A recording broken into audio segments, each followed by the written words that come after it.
membro de uma das figuras mais nobres da Igreja Católica em Paris, que se dedicou imensamente à pobreza da capital da França, numa época de epidemia, de inverno rigoroso, e não temeu em pedir ajuda à corte.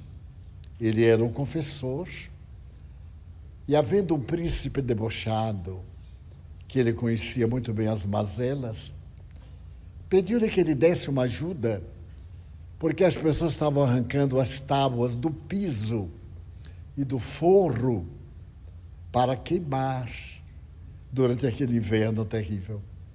As fogueiras eram realizadas nas grandes avenidas da capital da França, em torno das quais a miséria se aquartelava. E então o debochado escarrou-lhe na mão. E o sacerdote, muito humilde, disse: muito obrigado. Isto é o que eu mereço. E com a outra mão disse: agora eu quero uma ajuda para os seus súditos, que estão morrendo de frio, de peste e de abandono. Esse homem era Vicente de Paula, Monsieur Vincent. E ele, de tal forma, comoveu a sociedade parisiense e a França, que logo depois uma dama da alta sociedade, a viúva Luísa de Marillac, ofereceu-se para trabalhar com ele pelas ruas, dando todos os seus bens à pobreza, inclusive a sua casa palaciana, para albergar aqueles que não tinham teto. E a humanidade teve a honra de criar a Ordem Vicentina e a Ordem das Luísas, que tanto benefício tem feito à humanidade. Em grau menor, mas de muita importância, também nós estamos construindo um novo mundo, não digo com as nossas migalhas, mas com o nosso esforço. Eu me lembro perfeitamente que no dia 21 de outubro de 1791, em plena Revolução Francesa, um partidário da Revolução, Jean Gaspard Chaumette, adentrou-se pela Catedral de Notre-Dame e, diante de um público de 15 mil pessoas aproximadamente, ele proferiu um discurso no qual dizia ipsis verbis: abaixo as igrejas, abaixo Deus, abaixo a fé religiosa. A França, que nos ensinou a pensar, não tem necessidade de Deus. A partir deste momento, nós temos dois deuses, que são a razão e o destino. E a partir dali, a revolução que objetava derrubar a casa dos Bourbons, também chamada Capetos, Luís XVI, Maria Antonieta e os futuros reis, e que gozavam da faculdade divina que era concedida aos reis e aos nobres, apareceu de improviso esse materialismo contra qualquer forma de religiosidade. Os nomes das ruas, das praças, foram todos substituídos por nomes revolucionários. E se conta que certo dia um grupo da Revolução, que visitava as igrejas para roubar os seus objetos de culto, as alfaias, os objetos de ouro, pedras preciosas. Esse grupo chegou a uma cidadezinha do arrabalde de Paris e pediu ao jardineiro que estava trabalhando à frente, um homem modesto, pediu a chave da igreja. E o jardineiro perguntou: para quê? Ao que eles contestaram: bem, para apagar os sinais de Deus. E o jardineiro disse: mas como? Apagar os sinais de Deus? Aonde estão as vossas escadas? Mas as escadas, para quê? Para apagar as estrelas.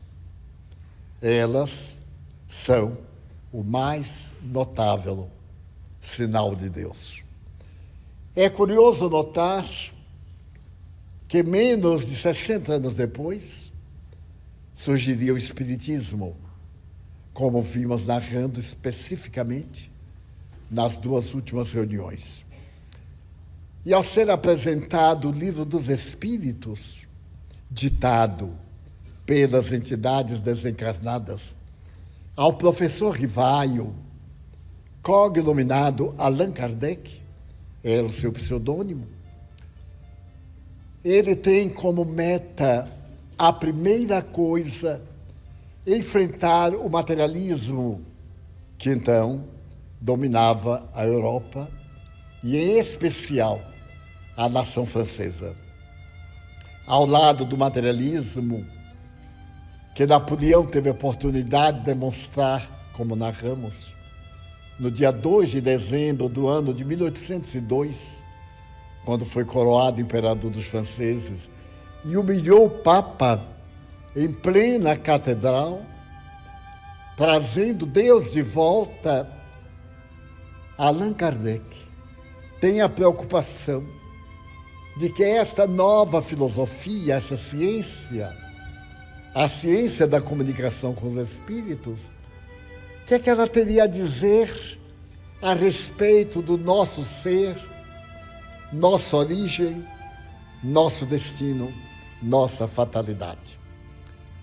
E então, durante uma noite atribulada, em que ele estava formalizando o Livro dos Espíritos, ele teve um sonho.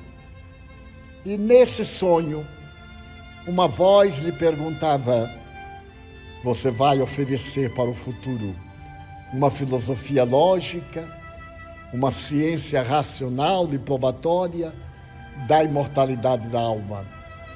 Mas isto já é prosseguimento da filosofia da vida. Você deve começar o livro falando sobre Deus, que era detestado. E então a primeira questão do Livro dos Espíritos é sobre Deus. E é curioso, porque até então, também já falei aqui inúmeras vezes, a filosofia, a religião, a ética perguntavam sobre Deus de uma maneira literariamente equivocada. A pergunta era isso: quem estavam diante da mente. Porém, as tradições preferiam quem é Deus. E o verbete quem significa o homem que. E claro, qualquer uma resposta era antropomórfica. Porque a pergunta era que homem é Deus? É o nosso Pai. É um ancião que não teve origem, que não terá fim. Era a religião da fé cega. Não se podia discutir, porque era taxado de herege. Allan Kardec, que era um notável estudioso da língua francesa, ele escreveu um dicionário somente dos verbos irregulares, que são os mais irregulares das línguas latina e neolatinas. Ele fez a pergunta diferente. Ele fez a pergunta: que coisa é Deus? É mais amplo. Qu'est-ce que Dieu? Que é Deus? E os Espíritos responderam: a inteligência suprema e a causa primeira do universo. Definir o indefinível é impossível. Mas aí nós temos uma definição que não restringe, porque a inteligência suprema é, portanto, aquela que se sobrepõe a todas as outras. E a causa primeira é o surgimento de tudo. E então Allan Kardec contesta: que prova se tem da existência de Deus? Todos nós perguntamos: qual é a prova? E a resposta: em um axioma que aplicais às vossas ciências. Todo efeito provém de uma causa. Logo, todo efeito inteligente provém de uma causa inteligente. Basta que raciocinemos um pouco. Se Deus é a inteligência suprema, nós, sua criação, somos um efeito dessa inteligência. E na condição de efeito, somos também inteligentes. A discussão agora se alonga em 1019 questões. Ele apresenta 4 livros. Um livro falando sobre a morte. Um livro falando sobre a comunicação, a sobrevivência. Um terceiro livro falando sobre as leis morais. E um quarto livro sobre esperanças e consolações. A filosofia. Mais tarde, houve uma onda de materialismo depois da Segunda Guerra Mundial, graças a uma frase de Jean-Paul Sartre. Quem se lembra de filosofia há de recordar-se que Jean-Paul Sartre foi o pensamento francês mais icônico da história. Era um indivíduo muito especial, muito culto, e fez uma escola de ateísmo. Toda a sua vida foi especial. Ele é que vai instituir o que hoje chamamos namoro, e que no século passado era namoro cor-de-rosa, era um namoro com intimidade, como agora é uma união sem o selo da legalidade. Então, nesse período, vicejava na França a doutrina do positivismo, que era a doutrina que se opunha ao materialismo. Como o nome diz, positivismo era uma análise de tudo aquilo que podíamos positivar, tocar, sentir. Então, a religião era mais filosófica do que real, porque somente podíamos sentir Deus e o universo por uma percepção de natureza parafísica, algumas delas através do macro e outras do microcosmo, até chegarmos às macropartículas e às micropartículas, que nós teríamos que acreditar, não porque pudéssemos vê-las, tocá-las, senti-las, mas por um processo de lógica quântica da matemática. Então, nós sabemos que o nosso sistema é constituído por 9 planetas, satélites, cometas, asteroides. Mas há pouco, no ano passado, Plutão, que era um planeta mínimo, foi desclassificado, passando a ser um planetoide. Mas, com o advento da astrofísica, outros que eram asteroides passaram a ser planetas. E hoje nós teríamos em torno do Sol 11 planetas e não apenas 9 luas, como se acreditou até os anos 70. Porque os telescópios com fibra óptica, e hoje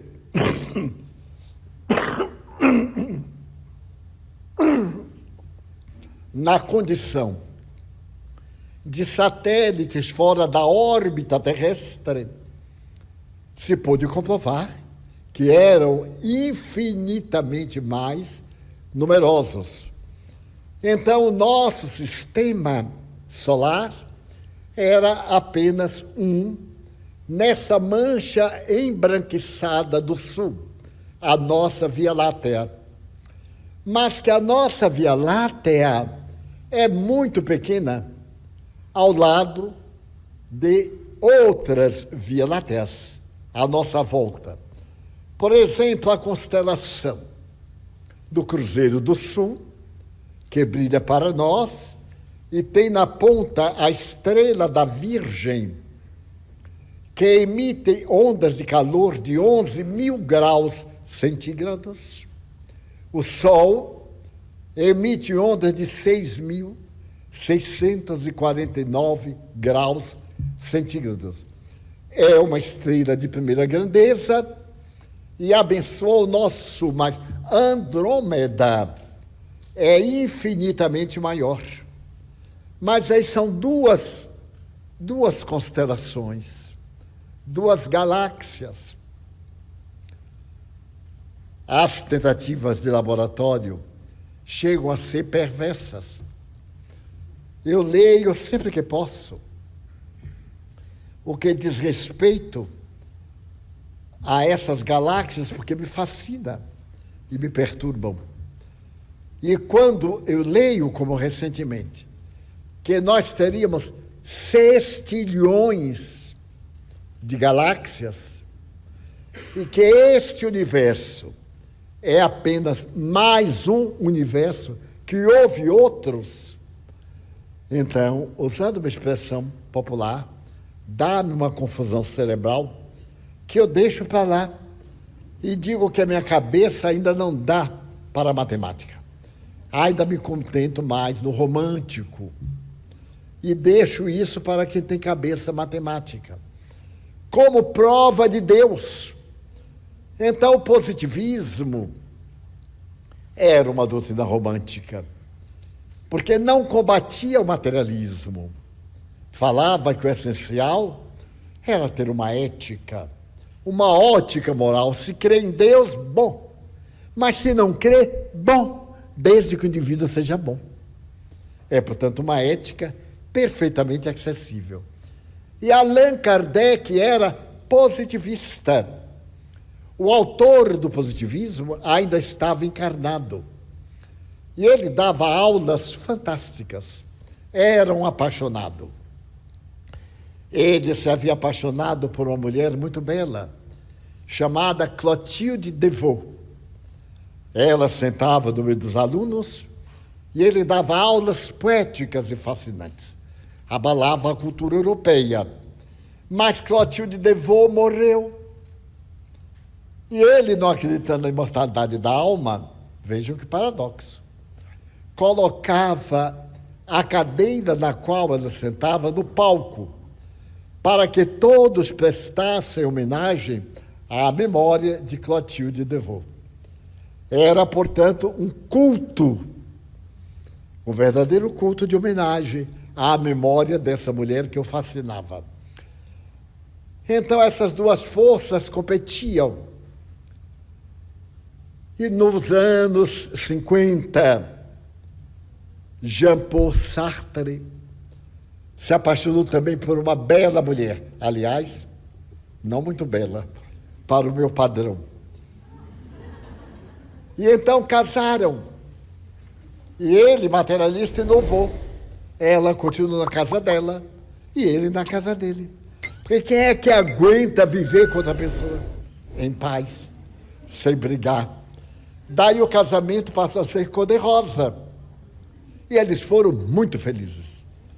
Porque se viam pouco. Só se viam como Onassis e a Kennedy, que no casamento tinha uma cláusula que eles podiam se encontrar uma vez por semana. Quem é que não é feliz assim? Porque se uma vez por semana dá para brigar, tem dó. E então, ela era uma grande pensadora, uma mulher de fibra, e também escrevia muito, é uma defensora das mulheres, a dignidade da mulher, e etc. Nesse período pós-guerra, ele citou uma frase que mudou os destinos históricos da humanidade. Certa feita, num grupo de intelectuais, ele preconizava o prazer da existência. Agora, todo mundo aqui está feliz, pode rir. Se você está contrariada, pode sair. Viva! Exista! Filosofia, o existencialismo. Você está na Terra para ser feliz. Então, não cultive aquilo que lhe desagrada. Tudo que desagrada você é acidente. É inevitável qualquer viagem não ter um acidente. Então, os insucessos, os desafios, os aborrecimentos são acidentes. Mas não é por isso que a gente deixa de viajar. Vai pegar o automóvel, o pneu está furado, o carro está sem gasolina, ou o que for, o avião, tem uma greve, são acidentes. O importante é chegar lá. A essa filosofia se deu o nome de existencialismo. E perguntaram a ele, por que viver hoje? Ele disse, por quê?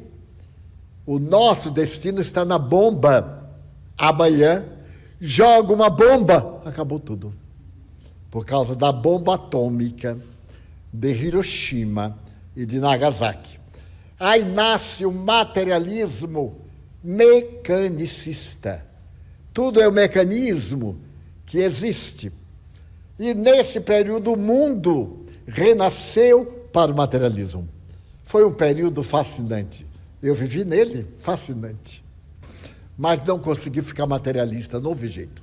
Tentei, não dava certo, não nasci para ser materialista. Muito bem. Passou o tempo e até a religião se envolveu. Houve um problema muito grave no catolicismo com a Holanda, porque os cardeais e bispos holandeses propuseram que acreditar em Jesus era possível, porque havia provas antropológicas, históricas e éticas do homem Jesus. Mas crer em Deus, não. Não há provas científicas da existência de Deus. Então surgiu uma ala cristã ateísta. Acreditava no Cristo, mas não acreditava em Deus. As coisas tomaram rumo. Surgiu a Igreja Católica Brasileira. Eu conheci pessoalmente o bispo de Maura, que seria o nosso Papa. Ouvi muito suas conferências, participei de algumas delas, as conferências de várias religiões. E então, nesse período, foi escrito nos Estados Unidos um livro notável, que foi traduzido ao português. O título do livro é 7 razões pelas quais eu creio em Deus. Eu já fiz essa conferência há muitos anos, 60 anos, 40 anos. E o livro era escrito pelo antigo diretor do Museu de História Natural de Nova York, o Dr. Cressy Morrison. Então ele estabelece os 7 motivos pelos quais ele, como sendo um botânico, diretor do Museu de Nova York por 40 anos, acreditava em Deus. Eu não vou citar os 7 motivos, porque isso é uma conferência de 2 horas. E eu tenho pena, pode ser que alguém desencarne, e vai ser difícil sepultar hoje à noite. Mas alguns dados são irresistíveis. Primeiro, ele pergunta, o próprio universo.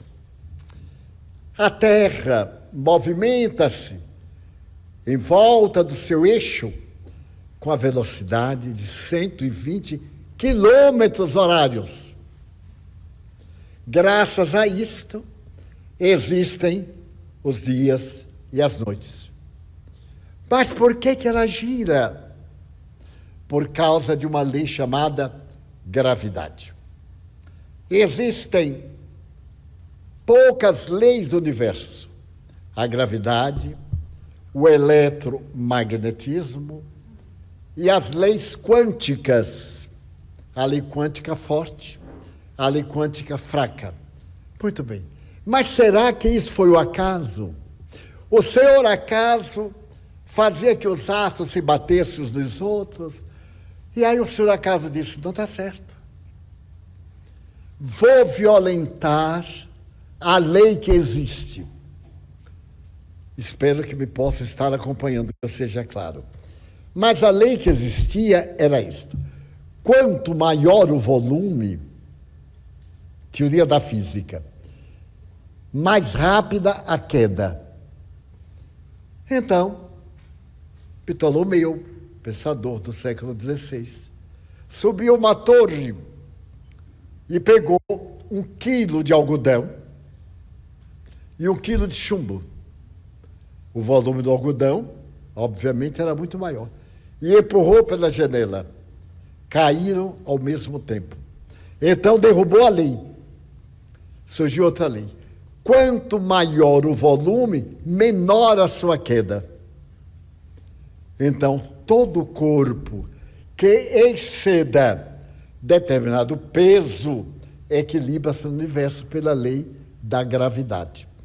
A lei da gravidade tem no seu seio várias leis, entre as quais a chamada lei de entropia. Eu tenho muita antipatia por ela, porque é a lei que nos envelhece. Não está certo.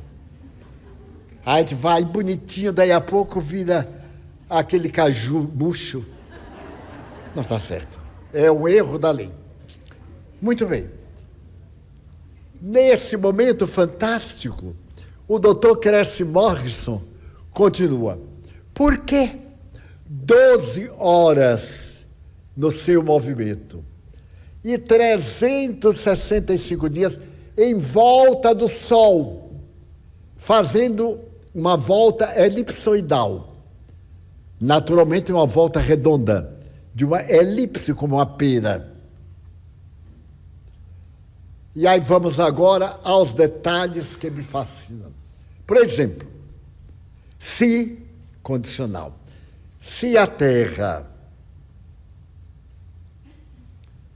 tivesse o fundo do mar, mais fundo dos oceanos, 3 metros, a vida não poderia existir. Porque todas as águas corriam para esses 3 metros. E a parte seca ficava degenerada. A apenas 3 metros, o Senhor acaso sabia bem o equilíbrio da Terra.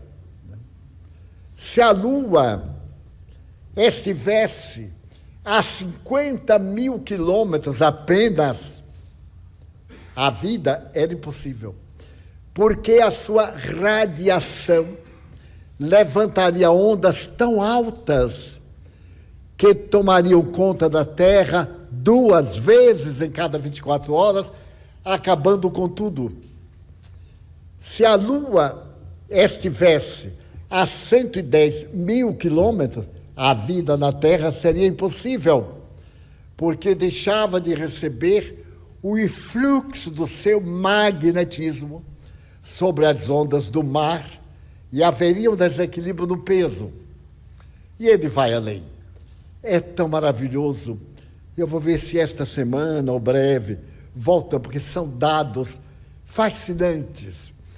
E então ele mostra que a própria estrutura do planeta Terra mostra que algo fez isso. Isso não se fez, porque não sabia. Nós hoje lemos o que está feito, mas não sabíamos. É um dos requisitos. E ele vai para o primeiro item, para o segundo. O terceiro item me fascina. É o instinto dos animais. A vespa sabe que quando ela se reproduz, ela morre. Uma vespa nunca viu os filhos recém-nascidos. Ela põe ovos, voa e morre. Mas antes ela sabe que seus filhos, para viverem, têm que comer carne viva. Se comer carne morta, morrem também. Então, o que faz a vespa? Antes de pôr, faz um buraco, coloca os ovos e sai à procura de um gafanhoto. Então, ela faz um voo sobre o gafanhoto e dá uma picada. Essa picada imobiliza o gafanhoto, não mata. Ela arrasta e coloca junto dos ovos. Quando os seus anjinhos nascerem, já nascem com fome. Porque todo inseto é nordestino brasileiro. Já nasce com fome. E começam a comer o gafanhoto. Porém, a comer da periferia para o centro. Quando o gafanhoto morre, eles já podem buscar alimentação lá fora. Mas quem é que ensinou isso? A vespa, essa antipática e ridícula? O instinto. Mas o que é o instinto? Ninguém sabe. Qual é a área do instinto? Ninguém sabe. Todo cientista tem tentado pegar o gafanhoto e dar uma picada. Ou ele morre ou continua vivo. Mas a vespa não erra nunca. Por quê? É uma interrogação. Coincidência, o acaso. Tem o outro senhor acaso. O acaso. Muito bem. O salmão, esse peixe delicioso e caro, quando vai desovar, ele sabe que tem que desovar nas águas do lugar em que nasceu. Então ele faz uma viagem contra a correnteza. Nada. É tão lindo. Então os ursos sabem também que fazem os ursos, ficam nas cachoeiras, para quando o salmão dá o salto, cair na boquinha aberta deles. Fica todo mundo ali. E o salmãozinho vem para desovar e vai desovar dentro do estômago do urso. Mas a maioria escapa e desova e morre. Todo salmão desovado morre. Nascem seus filhos e vão para as águas de onde vieram seus pais. Eles têm um radar que os leva de volta. Dr. Cress Morrison diz o seguinte: nunca foram encontrados salmões americanos em águas europeias e vice-versa. Porque eles sabem como o instinto. As enguias, cada ano, elas abandonam seu lugar de trabalho e viajam na direção das águas profundas nas costas dos Estados Unidos. As enguias europeias, que têm que atravessar o oceano, têm a sua reprodução atrasada 2 anos, para dar tempo a chegar quando chegam as americanas. Reproduzem-se, morrem, e os filhinhos, cada qual vai para o seu país, para as águas onde nasceu. Mas que coisa fantástica é o instinto. E hoje, com o conhecimento cibernético, sabemos muito mais. Mas eu vou apressar, porque me interessa muito o 7º. Creio em Deus por uma 7ª razão. A Austrália, que é um continente, é um país continental, era vítima dos ventos do deserto e não se podia transformar o país em um território agronômico. Era célebre, e é, pela pecuária. Eu ainda me lembro dos grandes milionários brasileiros levando gado para a Austrália. De repente, alguém teve uma ideia de colocar cercas vivas, ao invés de uma cerca comum, de plantas, para defender as sementeiras dos ventos que sopravam do deserto. e tiveram a ideia de colocar uma palma de mandacaru, que no Nordeste é reservada para o gado na seca. Plantaram. E a palma gostou tanto do terreno que se transformou numa calamidade. Algum tempo depois se transformou num problema nacional, porque as palmas se reproduziam em toda parte. Fecharam produções, fecharam fazendas. Foi usado veneno específico, lança-chama, tratores, e as palmas se reproduzindo. Então, os cientistas se reuniram em Pretória para discutir o que fazer. Havia uma solução: achar um inseto que gostasse de palma, mas que gostasse daquela palma.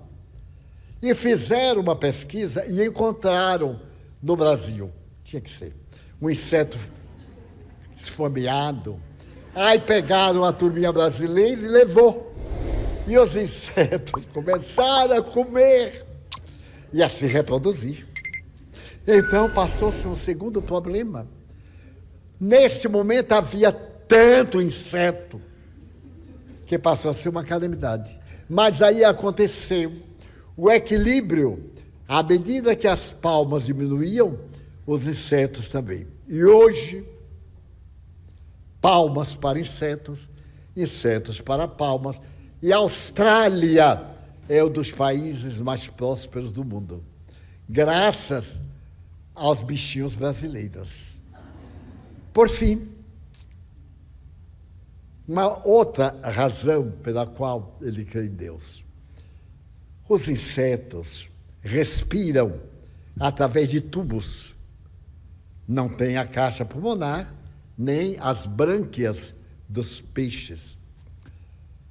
Então, eles crescem até um certo ponto e morrem por falta de ar.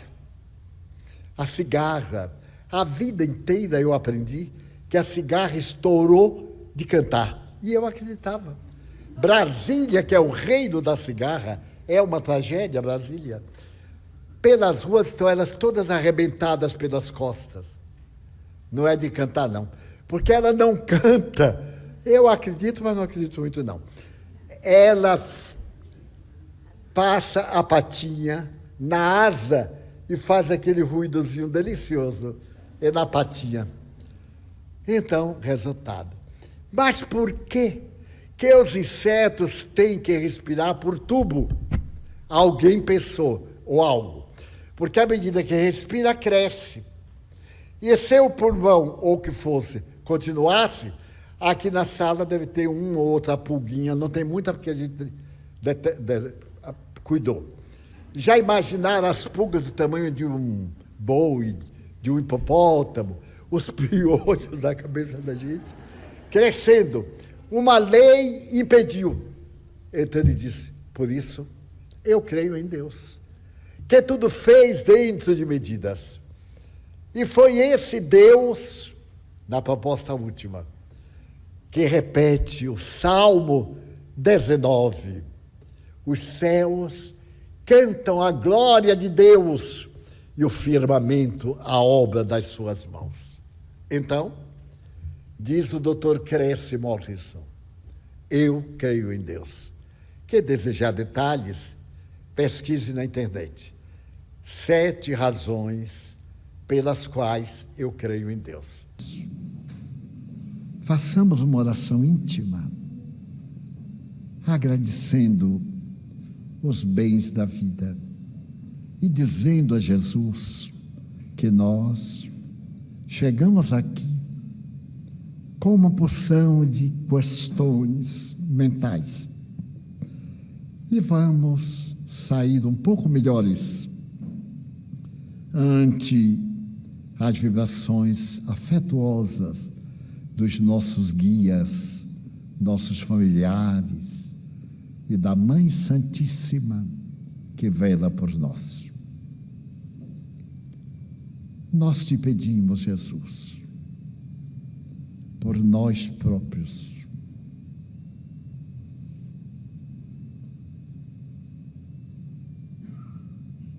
por aqueles a quem amamos,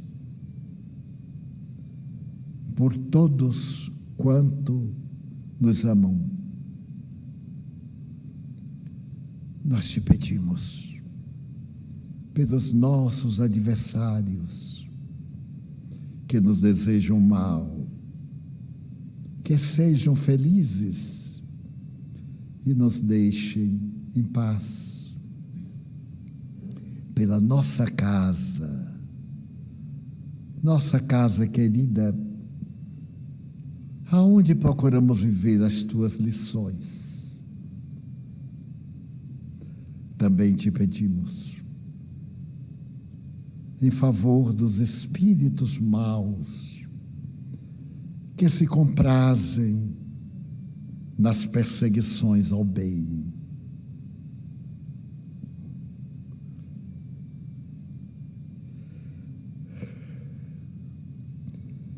Lembramos dos que se suicidaram e estão desesperados.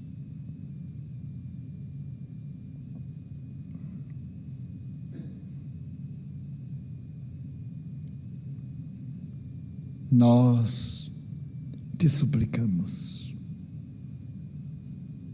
pela paz em nossos corações.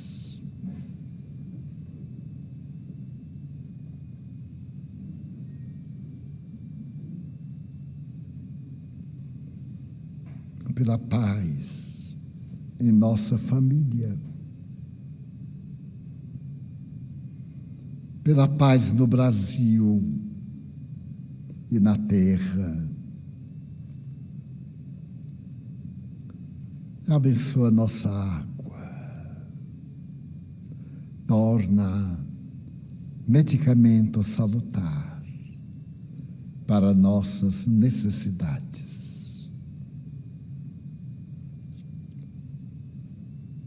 Benditos os dias do Senhor.